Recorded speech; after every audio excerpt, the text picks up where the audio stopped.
तो उस टाइम दाएं हाथ पर मेरे यमराज जी आए, दाएं हाथ के साइड में यमराज जी आके खड़े हो। उन्हें देख कर मैं डर गया बहुत। कैसा रूप था उनका? ये कल्प मामूली कल्प नहीं है, सनातन धर्म के, जो अगर आप इनसे भटकोगे तो स्वयं परमात्मा आपसे कुपित होगा। एक तो सच्चा, तेरा नाम सच्चा। आजकल हमारे निर्जल व्रतों के कल्प चल रहे हैं, उसमें कोई निर्जल, कोई जल वाले और कोई फल दूध वगैरह, 3 प्रकार के व्रत उपवास रखे जा रहे हैं। और ये 1.25 महीने का कल्प बहुत महत्वपूर्ण होता है साधना के लिए। इसमें हमें यम नियम का ध्यान रखना होता है। नियम, संयम, विनम्रता, सेवा, मन की शांति, और किसी पे क्रोध ना करें, अधिक से अधिक आराधना करें, गुरु दरबार की हाजिरी करें। और आजकल आप देख रहे हैं 1.25 महीने के लिए कठोपनिषद के मंत्रों से प्रतिदिन प्रातःकाल का यज्ञ चल रहा है। कठोपनिषद में एक बहुत महत्वपूर्ण मंत्र आता है। मृत्युदेव भगवान यम कहते हैं, हे नचिकेता, एको वशी सर्वभूतांतरात्मा। वो एक ही परम ब्रह्म समस्त प्राणियों में प्रवेश करके उनको अपने वश में रखता है। एकम रूपम बहुधा यह करोति। वो एक ही अपने आदि स्वरूप को, ज्योति रूप को, अनेक अनेक अनेक असंख्य रूपों में विभक्त कर लेता है। उस परम ब्रह्म की आराधना तमात्मस्थम, उसमें जो स्थित हो गए हैं, ये अनुपश्यन्ति धीरा, धैर्यवान पुरुष सब में जो उसको देखते रहते, इस्तेषाम सुखम शाश्वतम नेत्रेषाम। उन स्थिर बुद्धि वालों को, शांति हृदय वालों को ही शाश्वत शांति और सुख की प्राप्ति होती है, अन्य को नहीं। तो आज हम ये बता रहे हैं इन व्रतों का क्या महत्व है। हमारे साथ हैं हमारे निर्भान जी, और इनको कुछ जो अनुभूति हुई है व्रतों के बारे में उनसे हम सुनेंगे। आप बताइए। सदगुरुदेव साहिब को नमन। सदगुरुदेव जी, उनमें इन दिनों में जल वाले और या फल वाले व्रत रखता हूँ। ठीक। और जाड़ों में आते हैं वो निर्जल कल्प के रखता हूँ। ठीक। और कल्प जितने भी ये कल्प चलते हैं मैं 17 साल से रख रहा हूँ। ठीक। 17 साल से जाड़ों में जो कल्प चलते हैं वो बिल्कुल निर्जल रहते हैं मेरे, और 2 बजे की आराधना करता हूँ कल्प में। ठीक। ये 29 जून मैं रात 8:30 बजे की आराधना कर रहा था। आराधना करने के बाद जैसे ही मैंने गुरु गद्दी मस्तक झुकाया अपना, तो उस टाइम दाएं हाथ पर मेरे यमराज जी आए, दाएं हाथ के साइड में यमराज जी आके खड़े हो। उन्हें देख कर मैं डर गया बहुत। कैसा रूप था उनका? उनका भयानक रूप था, आंख लाल सुर्ख हो रही थी उनकी। अच्छा। हाँ, वे क्रोध में थे। अच्छा। और उन्होंने मेरे से यह मालूम किया कि निर्भान सिंह क्या व्रत रख रहे हो? मैंने कहा हाँ भगवान रख रहा हूँ। और आपने व्रत तो खंडित कर लिए।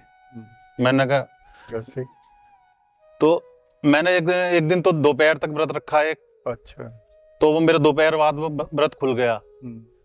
दूसरा एक व्रत मेरा जो मानवता का, मेरे साथ जो मेरे ससुर रहते हैं विकलांग हैं, पैरालाइसिस हैं, मैं उनकी बहुत सेवा करता हूँ। लेकिन एक दिन जान कितना गुस्सा आया, मैंने कहा चलो आपको बाहर छोड़ा हूँ। तो उस पर यमराज जी बहुत क्रोधित हुए। क्रोधित हो? हाँ। उन्होंने क्या आपके गुरुदेव ने यही आपको सिखाया? मैंने कहा नहीं भगवान, ये तो नहीं सिखाया। हाँ, ये कल्प जो चल रहे हैं, ये कल्प पर जो गुरु जी ने जो दीक्षा दी है उस सही से ही चलो। ये कल्प मामूली कल्प नहीं है, सनातन धर्म के जो हमारे ऋषि मुनि या पार ब्रह्म द्वारा जो निर्धारित, गुरु महाराज ब्रह्म गुरु द्वारा जो निर्धारित करे गए हैं, उन्हें रखो। इन्हें मामूली कल्प व्रत मत समझो इन्हें। अगर आप इनसे भटकोगे तो स्वयं परमात्मा आपसे कुपित होगा। और परमात्मा ने ही आज आपके पास हमें यहाँ निर्देशित किया है।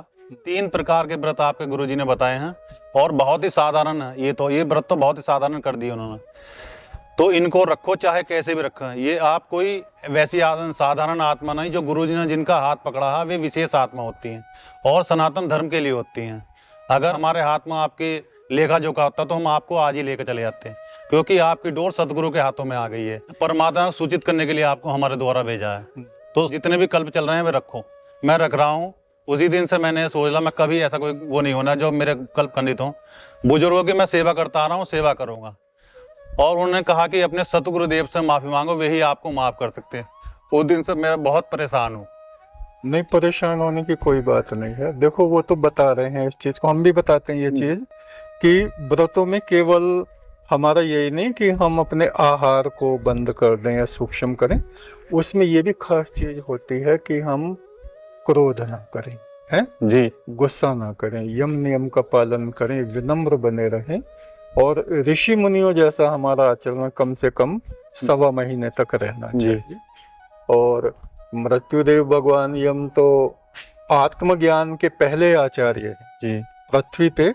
सबसे पहले नचिकेता को उन्होंने आत्मा का ज्ञान दिया, उससे पहले ये ज्ञान था ही नहीं जी, और उसके बाद में कृष्ण महाराज और दूसरे जो हमारे महापुरुष हुए, उन्होंने अपने अपने अनुसार उसी ज्ञान को जो यमराज जी का था जी, अपने अपनी तरह से उसको ग्रहण करके और अपने अपने शिष्यों को दिया है।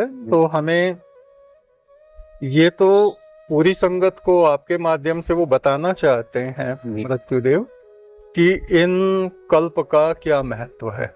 जी।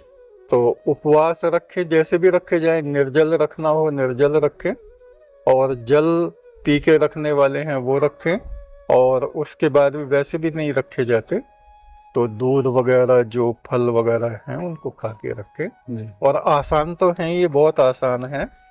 हमारे ऋषि मुनि तो ऐसे थे जो महीनों महीने तो कुछ खाते ही नहीं थे, ना सुबह को ना शाम को। तो ऐसी कठोर तपस्या उन्होंने की। उन्हीं ऋषियों के हम बालक हैं। परमेश्वर हमें ऐसी ही शक्ति प्रदान करे और जो हमारी गलतियां हमसे होती रहती हैं वो जगतपति परमात्मा उनको क्षमा करता रहे। और उन्होंने एक चीज और बताई हाँ। कि जैसे मैं 2 बजे की आराधना के बाद परमेश्वर चालीसा, अनंत महाग्रंथ, स्वस्ति वाचन और ये अथर्ववेद, अच्छा, ये पढ़ते हो आप? हाँ, ये पढ़ता हूँ। तो मैं परमेश्वर चालीसा जो वो जल्दी जल्दी पढ़ता हूँ। तो ये कह रहे थे कि क्या परमात्मा जल्दी जल्दी से ही मिलता है कि आप इनको सही रूप उच्चारण करते हुए परमेश्वर चालीसा का जाप करो, ये आपका तभी पूर्ण आपको वो मिलेगी। धीरे धीरे धीरे धीरे उस चीज को बोझ ना समझे जी कि एकदम से हम इसको निमटा के और खत्म करें, ये कहने का मतलब होता है। और उन्होंने बताया कि आप मंत्र जाप करते हो। मैं 1100 मंत्र प्रतिदिन करता हूँ, आराधना के अलावा 1100 मंत्र का जाप सुमरन करता हूँ रोज डेली।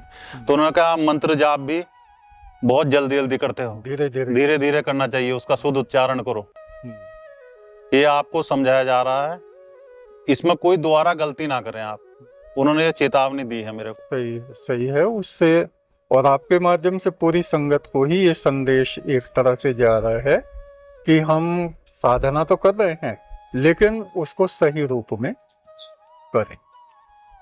तो इस तरह से जो भी आप लोग सुन रहे हैं, देख रहे हैं, सावधानी पूर्वक धर्म का आचरण करें, उपवास रखें और ठीक प्रकार से मंत्र जाप करें, जल्दबाजी ना करें और शुद्ध रूप से उनका उच्चारण करें। शुभमस्तु, शुभमस्तु। एक तो सच्चा, तेरा नाम सच्चा।